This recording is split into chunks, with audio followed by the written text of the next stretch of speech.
Hi everybody, my name is Danielle Nicole and welcome to Monetary Makeup. Alright, I am so excited for today's video. One of my friends that is also a subscriber had a great idea for this channel. So there is so much new makeup being released nowadays, it's almost impossible to try it all. So her idea was to have a series called Throwback Thursdays where we test out makeup that is not brand new. So I'm not sure if I'm going to be able to do this every Thursday, but that is ultimately the goal. So in today's video, I am going to be trying out the LYS Triple Fix Serum Foundation.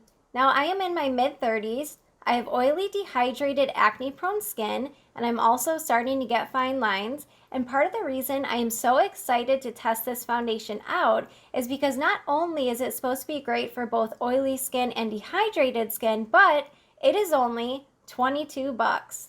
I also saw Wayne Goss do a review of this foundation and it looked beautiful. I am so thankful for the subscriber that mentioned a Throwback Thursday idea, so if you want to mention who you are in the comments, feel free to do so. And while I test out this new LYS Serum Foundation, the topic of the day is going to be what is the main difference between an HMO versus a PPO with insurance. So if you're excited for this Throwback Thursday and enjoy the video while you're watching, don't forget to give it a big thumbs up, and let's get started right now. Alright, let's dive right in. So the only thing I have on my skin is moisturizer. Now I do want to go in with a primer today because my skin really needs primer. So the one I'm going to use today is the Smashbox Original Photo Finish Smooth and Blur Primer.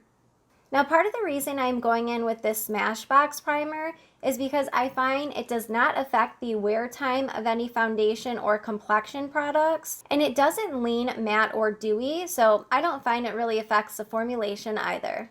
Alright, let me just quickly throw a little bit of this primer on. Now my skin is so dehydrated right now. I filmed a couple other videos yesterday and I had to wash my face. So just keep that in mind. My skin is so dehydrated right now. So this video will hopefully be helpful to those of you who not only have oily skin like me, but also dry skin or dehydration, because I basically have it all. So funny because I tested out the newer version of the matte primer from Smashbox and I despised it. It peeled so bad on my skin and just did not look great, but this one does a good job.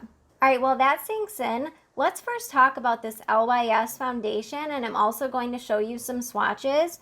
So this Triple Fix Serum Foundation is formulated with hyaluronic acid, turmeric, and ashwagandha. It's vegan, cruelty-free, and gluten-free. And this is supposed to provide a medium buildable coverage. If I'm not mistaken, I believe LYS stands for Love Yourself, so absolutely love the aesthetic behind this brand, and I believe this is the first Black-owned clean beauty brand at Sephora. Now I'm holding up this bottle just in awe because the packaging is absolutely beautiful. So it's not your traditional bottle, it has a triangle shape, and I believe this is glass. If not, it is acrylic, and it does feel very high-end. So the fact they did this for only $22 is pretty surprising.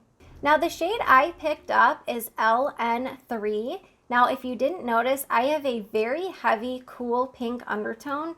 However, I want to say LP4 was the first shade that had a cool undertone, and I could just tell based upon the swatches that that was going to be way too deep for my skin tone.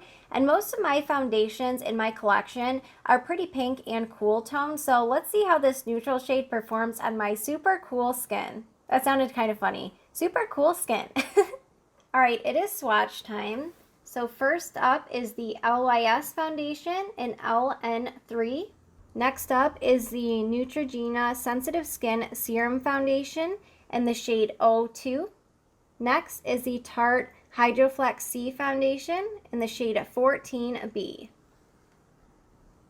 Alright you guys, so this is what my skin is looking like so far. Do have a couple of healing blemishes, and my skin is always pink no matter what I do. I'm just a tomato for life. I only squirted out about 1/4 of a pump, so that is what this shade looks like. It does appear to be neutral.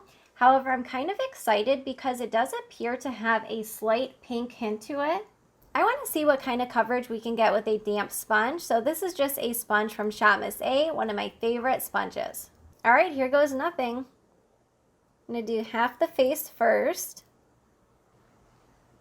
Now I have quite a bit of pink in the center of my skin, and this appears to be covering it quite well. And as I mentioned, I only picked up maybe a quarter of a pump, so I am going to be adding more, but so far I feel like it's covering the redness pretty well. I don't believe there is any fragrance to this foundation, at least I can't smell anything at all. Alright, so I think this is looking beautiful so far. As I mentioned, I have so much dehydration right now, especially in the center of my T-zone, which is also where I ironically get oily throughout the day. So no foundation. Foundation. I'm just going to use a sponge on the rest of the skin. I quite like how this is looking, and I don't feel like I'm losing a ton of coverage, so just going to use this for the rest of the skin. This is looking nice. I always take some on the tip of my sponge for the nose and between the brows. I'm trying to avoid the under eyes because I'm testing out that new Tarte concealer today too. Alright, so this is what the skin is looking like now. I would say I used about one full pump, and that was with the sponge. I do agree with the claims with it being a medium coverage. I could certainly build this up more. However, I don't want to today. I just want to see how this does on its own. Now, if you look at my ears and how red and pink those are, I feel like it covered the redness well. It's not sinking into any of my fine lines, not emphasizing my pores or any texture. So far, so good. All right, let me know what you guys think so far. I'm going to finish up the rest of my makeup. Then I will see you here for the topic of the day, and then meet you back at the end of the night for my final thoughts and a wear test. So what is an HMO versus a PPO? So this is one of the most frequently asked questions I get regarding insurance. Fortunately, this is a pretty quick answer. So basically with HMOs, you have networks of doctors that sign up to be in that network. And all HMOs do is they basically incentivize you to stay within your network and use those doctors. So you typically can only see the doctors that are within your network, and you also typically need a referral to see a specialist. Whereas a PPO, on the other hand, you don't usually need a referral to see a specialist. There are sometimes exceptions, especially in the case of an emergency, but in general, you don't need to have one. Now, a lot of folks assume that PPOs are always better, but that's not necessarily the situation for everyone. Now, the trade-off is usually that PPOs typically have a higher premium than HMOs. So there's a little bit more to it, but the main differences are the network of doctors and the cost of the premium. Now, there are always exceptions and specific situations for everyone that may vary, so if you have any questions, be sure to reach out to your own insurance agent.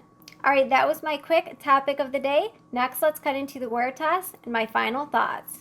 Hi everybody, I just walked in the door and my makeup has been on now for about 10 hours. So what do I think about this LYS Triple Fix Serum Foundation? It's a good one, you guys. I'm sorry, I know we have had so many fantastic complexion products lately, but part of the reason I really love this formulation is because I feel like it does break down. I would say probably the 8-hour mark it started to, but it fades very gracefully.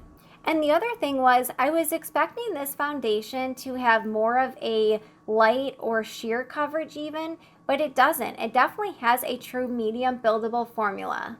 Now, the only thing about this foundation is if you have serious texture, I could see in certain situations where it may get a little bit cakey in those areas, but that's why I would recommend going in with one light layer, because honestly, that's all you need. And you guys, I am so shocked. This is the first neutral shade that has actually worked for my very cool undertone. So I am so happy I picked up LN3. It's a great shade match. Now I did have to reapply my lipstick, but this is what my skin is looking like, just so you can see up close. Oh, I almost forgot to mention, I can't remember if I said I was going to wear powder, but I ended up not setting this foundation whatsoever. So now I want to hear from you guys. I know this has been released for about a year now, but I just never had a chance to try it out. Did you guys try it? Did you pick it up? Let me know what your skin type was. What was your experience? Let me know all your thoughts down below. All right, well, I have another great foundation to add to my collection. I do hope you guys enjoyed the topic of the day as well as the review and wear test. If you did enjoy the video, please don't forget to give it a big thumbs up, and I look forward to seeing you in my next video. Bye, guys.